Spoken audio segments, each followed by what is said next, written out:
Welcome to the Food Allergy Lifestyle Summit, where we are talking all things about food sensitivities, food allergies, how to live well with them, eat well with them, and just lessen the confusion so you can feel better.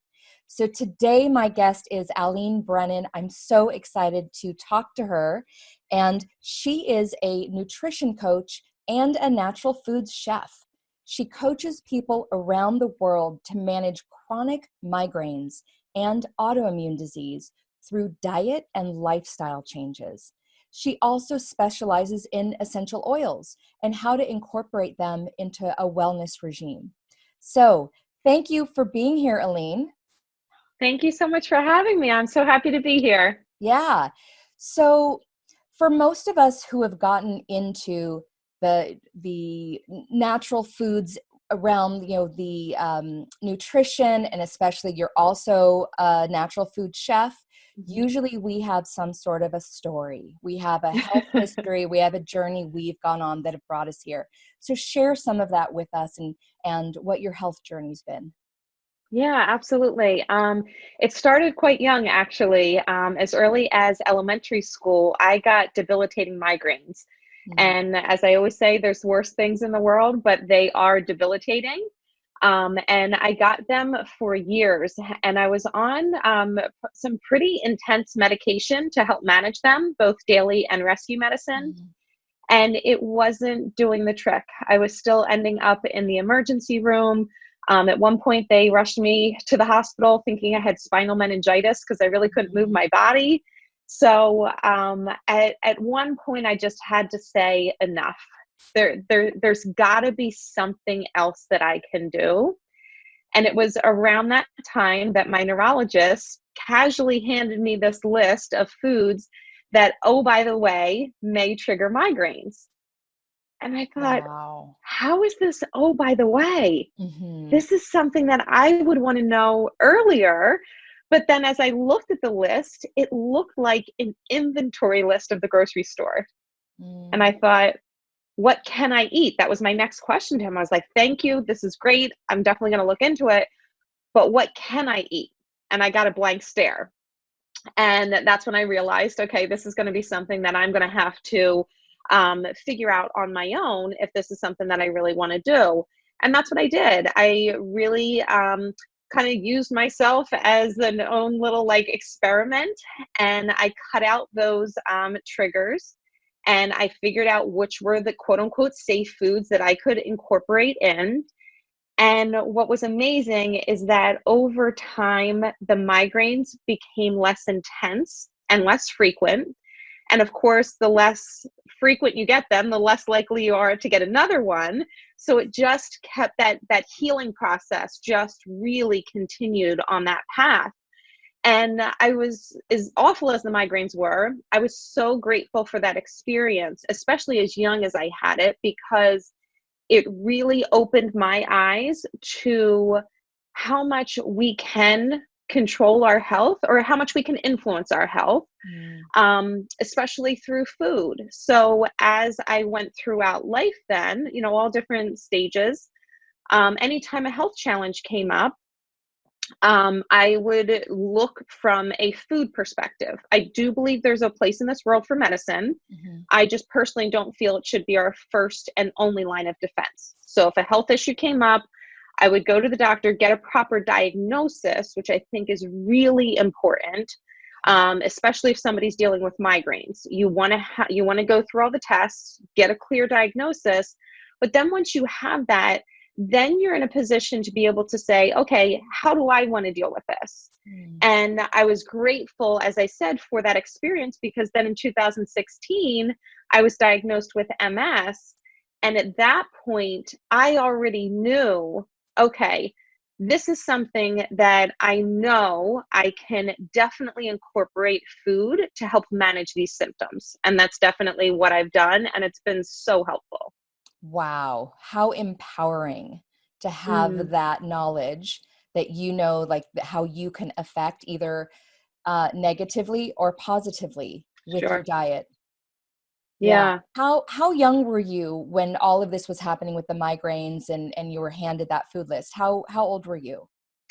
The migraine started, I think, around like second grade. So what are you? You're around like 7 years Wow. old around that time. And of course, like it went on for quite a while. So I would say it was probably like my tweens, like that 12, 13 years old is when I really started to kind of explore from a food perspective. Okay. Um, and you know, it's not always easy to change your diet, whether you're doing it to lose weight or for health issues. Mm-hmm. But it's especially hard as a kid because the the people that you're surrounded with at that age don't have a connection of food, tend not to have that connection of food and their health. So it was something that, if I'm being completely honest, there were a lot of times when I felt a little isolated and kind of removed from the group because I would go to a slumber party or the cheerleading pep rally and I couldn't have the brownie or like the orange drink out of the big Gatorade cooler, whatever it was. Um, but why I chose to stay the path was because I knew I could eat those foods, but if I did, the consequence was too great that it wasn't worth it. So that's what really helped me get in the mindset that I needed to make these changes at such a young age. And then that kind of just became who I was. And it kind of became just how I navigated my diet and food and everything. Um, there's still hard days. 40 Mm-hmm. years old now. There's still days where, I'm surrounded by amazing food that I would love to dive into. But I Yeah. just always go back to the idea I could eat anything I wanted, but I'm choosing the foods based on the outcome that I want in my body. Mm. Wow, that's powerful. How I think for you, you had such an intense reaction, right? A Yeah. migraine is no joke when it comes to dealing with a food sensitivity. So when you have something so severe, it's a really good reminder like, oh, okay, I think I'm Yeah. going to not eat this food again. Whereas someone who has like just a little bit of GI distress or just a little bit of this or a little bit of that, sometimes it's a little harder for them. What do you think of that? It's such a great point. I know from the clients that I work with, some of them have similar reactions to me in the sense that it's an immediate response and it's Hmm. strong and it is so unappealing that Yeah. it makes that food unappealing, right? That's actually easier when you have such strong reactions. But to your point, when somebody doesn't have as strong of a reaction or doesn't know they have a reaction, that becomes a little trickier, especially because with some food sensitivities, they can develop over time that you almost forget how good you're meant to feel because the damage, so to speak, kind of to the body from these foods has been so gradual that over time you don't realize that you aren't supposed to feel that tired or brain fog or bloated or gassy or headaches or aches and pains, all of the things. So that's really why I like working with clients to help them go through an elimination diet. Mm. And I really have to educate them and kind of ask them to take a little bit of a leap of faith of just saying like, okay, right now you're not feeling 100% the way that you would like to. And we're not quite sure why that is, but we're going to explore it from a food perspective. What if for 30 days we just try to eliminate these foods and see how you feel at the end of 30 days? If you feel great, amazing. We've found some connection with the foods and you found a new level of health that you had forgotten about. If you didn't experience that, well, then maybe it needs a little bit more time, or maybe those aren't the foods that you have a sensitivity to. But that elimination diet pretty quickly gives them that contrast of how they can feel versus how they feel when they have those foods that have kind of built up that accumulation in their body. Wow. Yeah, that was just so many great points right there, that if it's been 20 years since you have just felt like springing out of bed every morning, but it happened so slowly that you didn't notice it happening, but now it's like every morning it just takes a little longer to get out of bed, a little longer. You always have like this tiny little headache like these. You don't notice it over the Yeah. years. Um, Yeah. so the elimination diet, that's pretty much kind of what you put yourself through as a kid, not Hmm. necessarily kind of knowing what you were Right. doing, but like taking things out, seeing what happened, how you felt. So when someone goes through an elimination diet and we take out, 20 different foods, right? Like the most inflammatory foods, do people usually have to stay not eating all of those foods, or do you usually find that like they can bring some back in, but it helps them like target the bad ones? Yeah. So it depends. I don't always love giving that answer, but it's the truth in this situation because in some cases, like with migraines, um, the migraine triggers that I have that I had back in elementary school, I Mhm. still have to this day. That's not something that I necessarily like built a tolerance up for and I was able to reintroduce. Sadly, chocolate for me will just not be in my diet. And I'm okay with that. I don't deprive myself. I have many other delicious things, but it's not chocolate. Um, Whereas, so for migraines, they're kind of more. I hate to use the word permanent, but they are ones that you would want to keep out of your diet, and that's where I really work closely with an individual to help them find alternative foods that they can get the same satisfaction and Mm. pleasure out of, because we can't lose the aspect that we are meant to enjoy food. So eating healthy doesn't necessarily mean, or eating allergy friendly doesn't mean compromising being able to enjoy food. You can still make that happen. So that's with migraines. You want to keep them out. Mhm. On the other hand, if I'm working somebody with an autoimmune disease and they have leaky gut, so their digestive system is compromised for a variety of different reasons, and they find themselves sensitive to just about every food they put in their mouth, and they throw their hands up, they're like, Alene, I don't get it. I feel like I'm eating good, but I'm having a reaction to vegetables. Like I'm having a reaction to healthy foods. Help me figure this out. So in that case, we will go through a gut restoration program and help them to seal that gut, to help heal the gut, so that then we can reintroduce those foods. And something like gluten and dairy probably would stay out, but some of those like anomalies of like broccoli, like why can't I tolerate broccoli? Yeah. Maybe you reintroduce it after you've had time to really heal that gut, and then you find like, wow, I don't have all of these sensitivities anymore. I have more freedom with food. And that is always my goal for a client, to help them identify the foods that are triggers for them, Mhm. whatever trigger means, whether that's a migraine or an autoimmune system or anything in between, while giving them the most freedom and variety with foods. Because we don't want to feel restricted. We don't want to have such a narrow lane of foods that we're eating. You want that diversity. That's important for your gut health.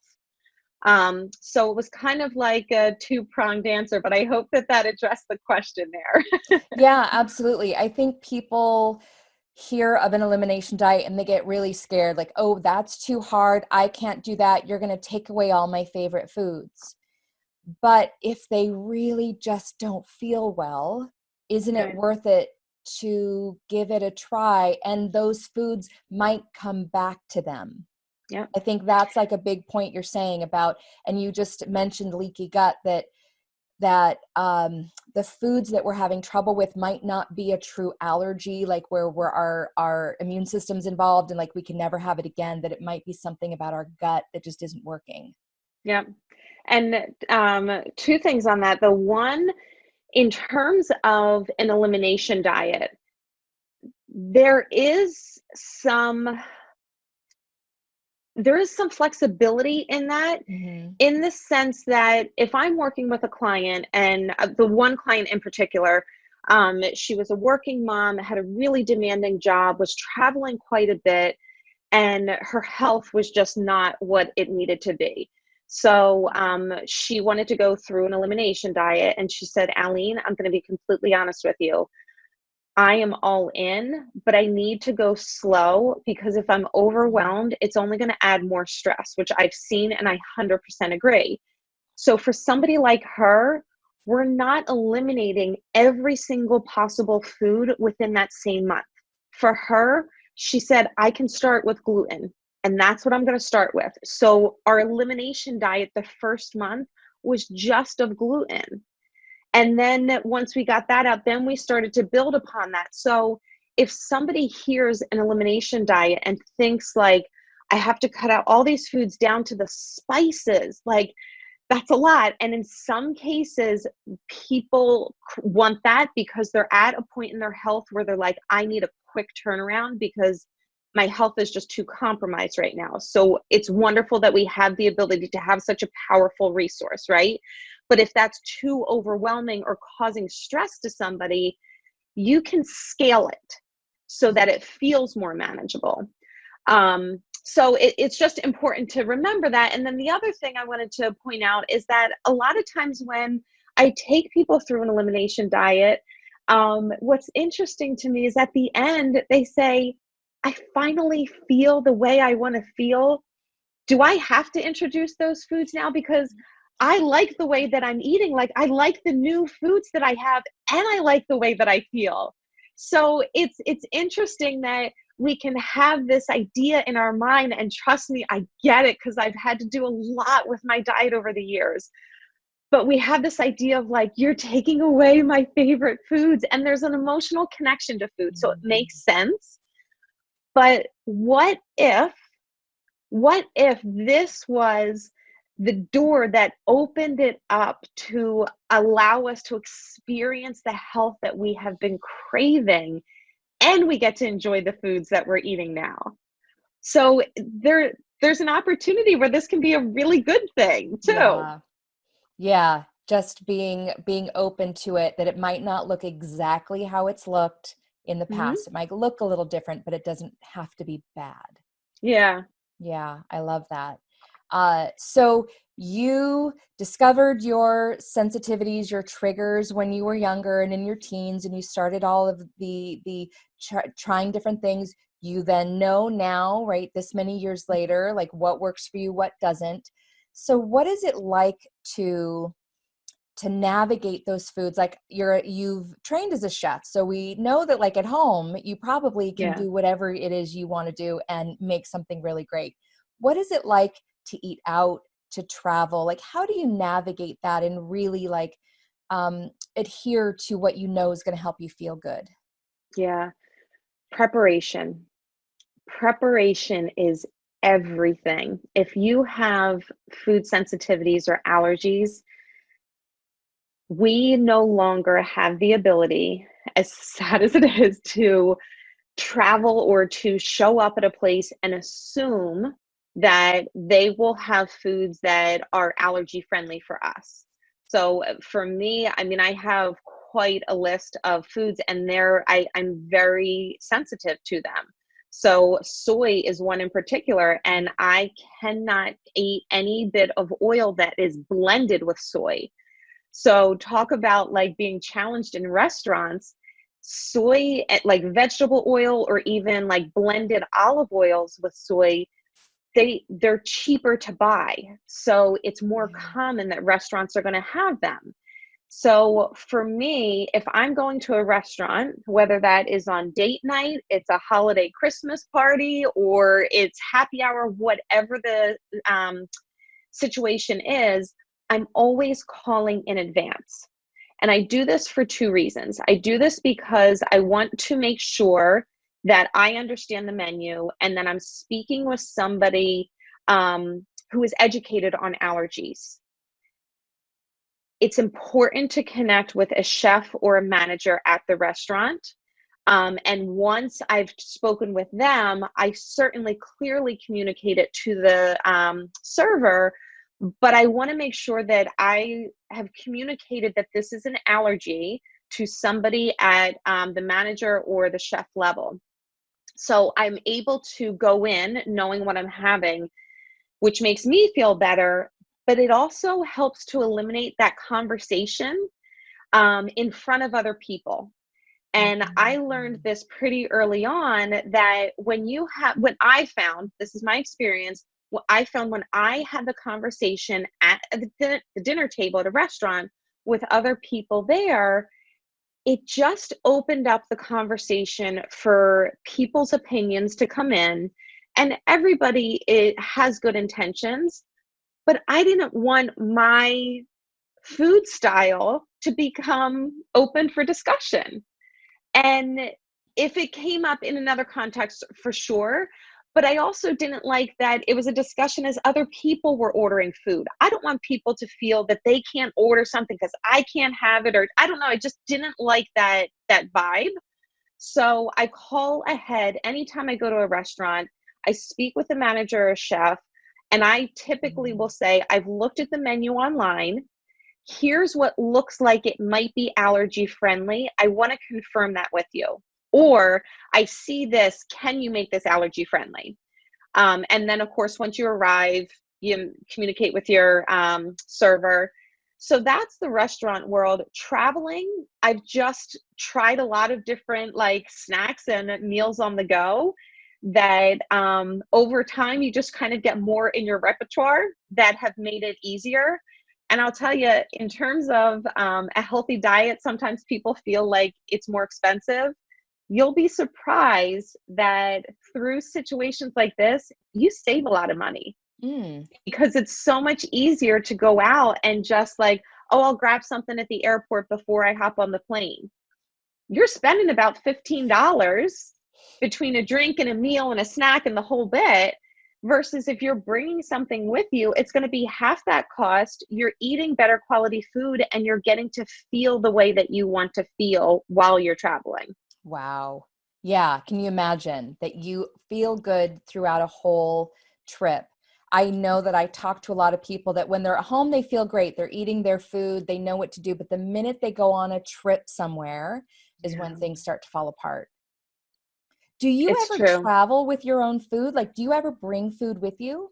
Like more than just a bar, like in a bag or Yeah. something? Yeah. So if anybody's ever sat near or next to me in an airplane, they have seen my Ziploc bag of a salad. Uh-huh. So that's something that I'll make a salad in a Ziploc bag. And then once I'm on the other side of security, I'll go to a restaurant and ask for a side of like olive oil or a salad dressing because you can't get that through security. But the salad in a Ziploc bag, and then you toss the bag. Like there's no container. So you've Yeah. eaten the meal that you like, and then you can toss it.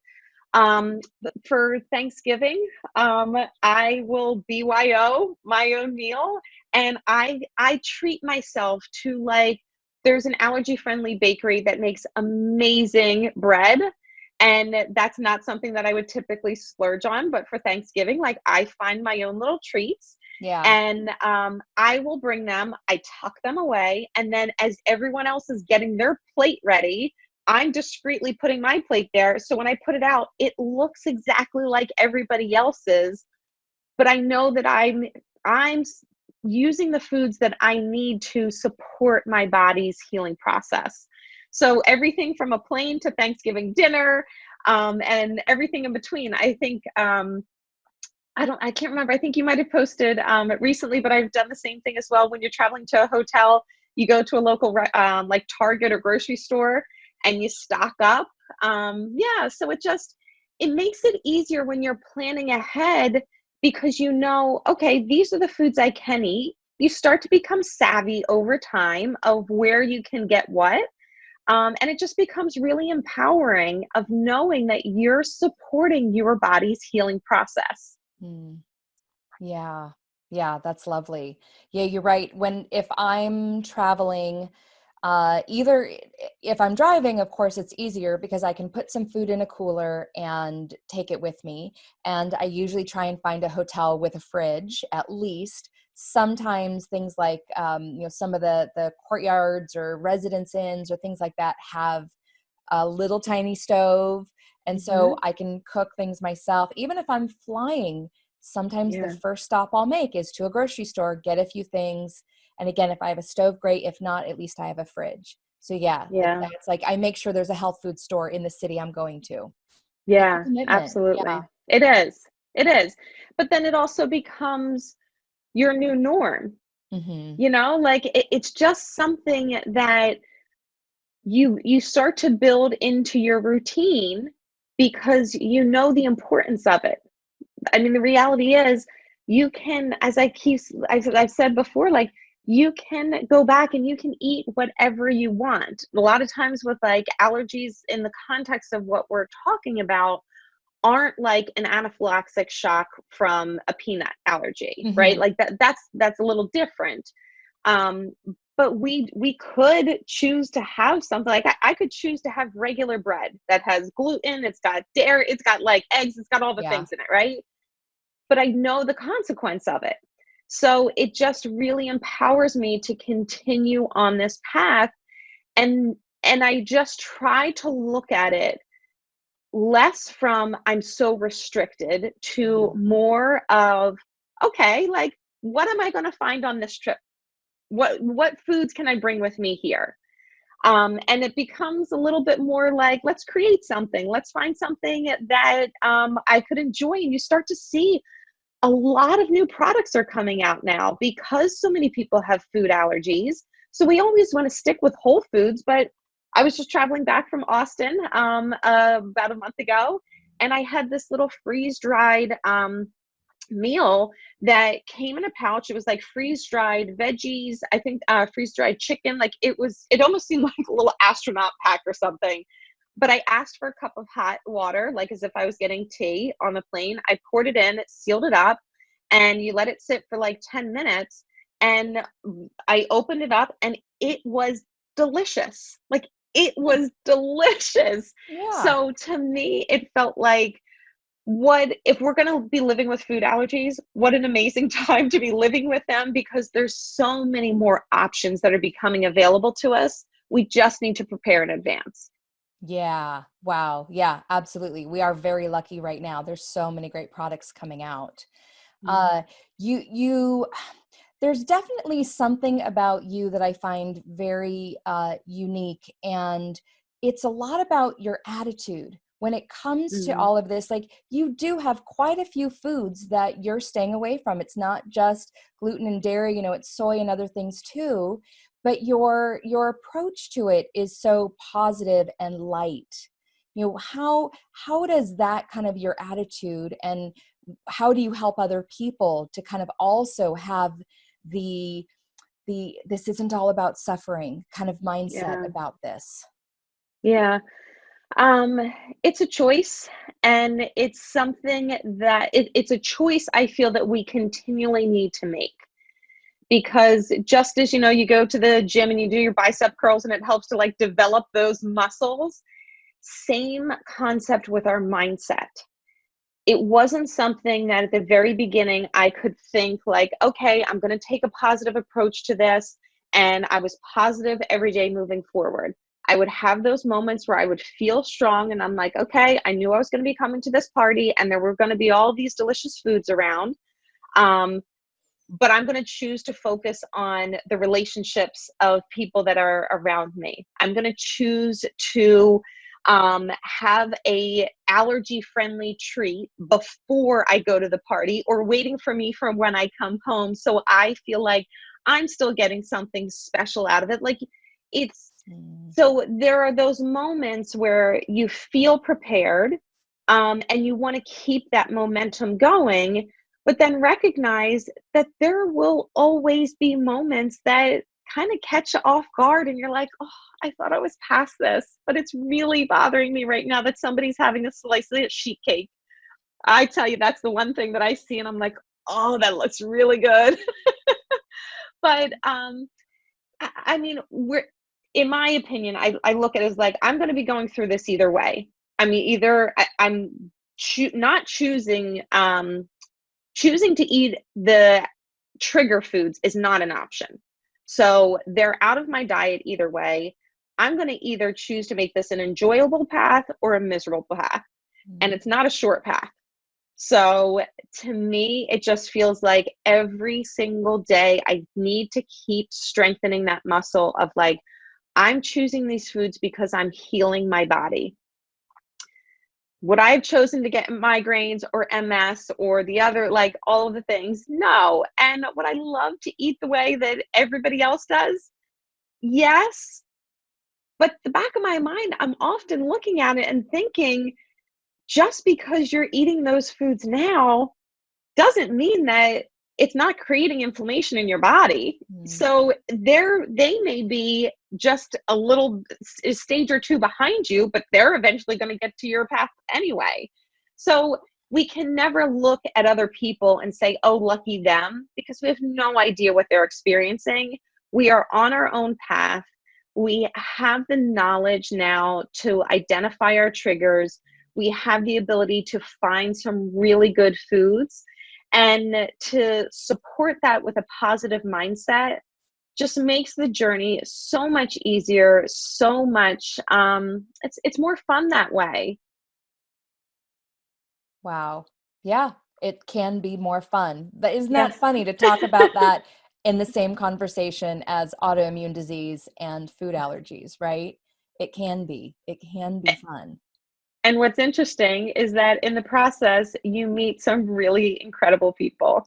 Yeah. You know, we would have never chosen to be part of like an autoimmune community or whatever it may be, but you're here and all of a sudden you look around and you're like, wow, this is an amazing group of incredibly resilient people. Mm. And when you surround yourself with people who are resilient and people who are inspiring and lacing up their bootstraps as well, it helps to elevate you too. So maybe that's kind of the part two of it, of making sure that you're surrounding yourselves with people that are going to be supportive of you and your choices. Yeah, having your tribe, having Yeah. number one, we're not alone. You know, those of us that are have health struggles and especially challenges with food, we are absolutely not alone. It just might not be everyone is sticking to it or Yeah. being as adamant with those choices as some of us. Yeah. Yeah. Well, you actually just kind of started to touch on something that I think I already know what some of these answers are because we've covered so many of them here. If someone really hears themselves in your story, or they're like listening to you speak and like going, yep, I have that problem, or yes, I have these challenges, like what are just the top maybe two or three things that you would say to start with? Maybe they might have migraines. Maybe they are confused about which food it is that might be contributing to their problems, to their illness. Where would you suggest that they start so they can just start getting some quick wins? Yeah. So I think an elimination diet is always a good starting point. And remembering what I had said earlier, that it can be at any scale that you want it to be. So if you are able to go all in on eliminating all the things, great. If you can just do, say, gluten, I say gluten because that just tends to be the most common one for across the board. Um, Go all in for 30 days for Mm. whatever foods you're choosing to eliminate. Just 30 days. 30 days is a blip in the grand scheme of things. But if that can be the time that gives you the experience of realizing you can get relief from your symptoms, it's worth it. It is 100% worth it. And if you need to work with somebody, you know, like find a coach or find a support partner or whoever it may be, but go all in for a 30-day elimination diet. And if during that time, this is my second one, if during that time something slips up, knowingly or unknowingly, something like finds its way into your mouth, don't lose hope. Just look at it. And what I always say is pay attention to the results. So if by mistake or knowingly you had something that you quote unquote shouldn't have had, don't look at that as a failure. Look at that as more of an opportunity to learn more about how that food's responding in your body.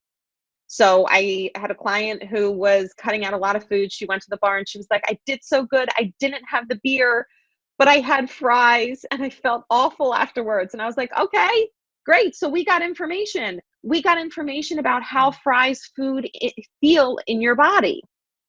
So next time you're at that bar and you're tempted to order them, remember the feeling that you had, because that's going to be so much more empowering to make your decision off of that instead of, oh, I shouldn't or I shouldn't. I should or I shouldn't. So go all in on an elimination diet. If something slips in, erase the guilt and just pay attention to the result that it delivered. How did it feel in your body? And then the last thing that I would say, we certainly did touch on, is planning ahead. So whether this is during an elimination diet, after, at any stage, do whatever you can to plan ahead. It just makes it easier on yourself. And when you're living with food allergies, you need to have some compassion for it's a harder road, but it's worth it. So if you can make that path a little bit easier for yourself, of finding the allergy-friendly restaurants when you're going into a new town, calling the restaurant ahead of time before you are sitting there with a room full of your friends, whatever it may be. Planning makes it so much easier and allows you to stay consistent with it. Wow, those are all really great tips that people can start like immediately with, and will make an impact, really make an impact on how they feel. And if there's anything that you've heard today in her story and in her guidance that really speaks to you, talking to someone like her can really help you make sense of where you're at. If you're just confused, you don't know which food it is, maybe you've thought about doing an elimination diet, but you want some guidance, getting a coach, getting someone that can kind of guide you through it and help you weed through the symptoms can be so amazing and really help you to just skyrocket forward instead of staying in confusion. So this has been an incredible conversation today. I really hope that you all are taking away a lot of notes, a lot of ideas, ways that you can really stand up for yourself and take care of yourself. Planning ahead is a big thing we've talked about today. So I'm so excited that you've joined us today, and we will see you soon. Thank you so much for having me.